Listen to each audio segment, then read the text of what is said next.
This Torah class is brought to you by TorahAnytime.com.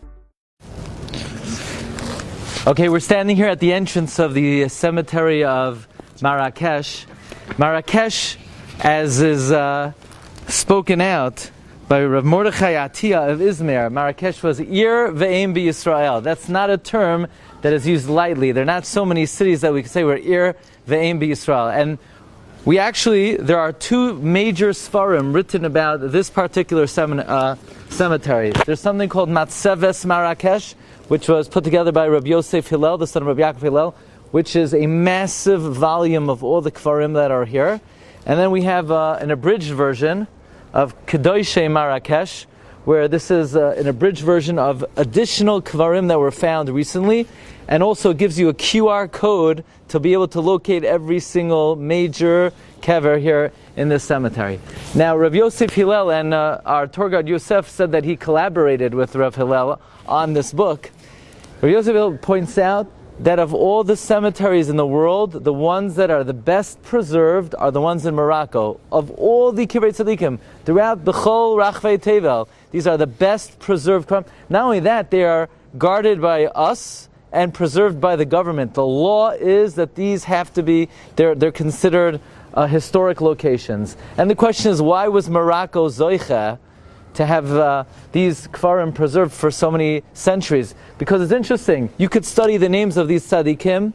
Most people, none of the names sound familiar whatsoever. So here, these are individuals we've never heard of. And yet, their kfarim have been preserved throughout the ages. So Rav Yosef Hillel suggests it's because Mida Keneged Mida, there are no tzaddikim in the world who are more revered by the people of their country than the tzaddik of Morocco. For all the centuries, there were pilgrimages here where hundreds and thousands of people came, be'ema, be'yira, be'siludin, to revere the chachamim. And moreover, b'shas simcha they came. And the other very important nikudah, Rabbi Yosef Hillel writes, is that they had very strict laws throughout the ages, halachot, how to treat the kvarim, where they made a law, and a number of laws. First of all, the tzaddikim are buried separately from everybody else. Moreover, they have a tshuva from Rabbi Yehuda ben Attar. The men are buried in one location, the women are buried separately. So they adhered to the laws of tzniut, even in terms of how they were buried. They had a rule that no animal is allowed to be anywhere near the vicinity of the cemetery, lest the animal sully the place.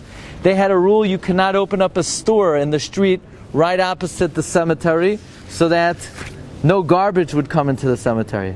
But they had other charamim. First of all, only a few people were allowed to visit any particular grave at one time. You couldn't have 100 people, 1,000 people come visit the grave. It had to be beseder. A few people, they go in, and then they come out.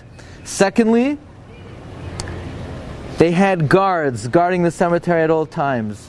Number 3, no food vendors were allowed near the cemetery. You couldn't come here and sell Coca-Cola, hot dogs, peanuts. There was no food allowed to be sold near the cemetery. And you couldn't throw garbage on the floor. These were rules that applied to these cemeteries that were never instituted in any other cemeteries in the world. And therefore, says Rabbi Yosef Hillel, aside from the fact that when they had pilgrimages, they only allowed anashim b'makom echad v'nashim b'makom acher. They did not allow men and women to come in be'erbuvia.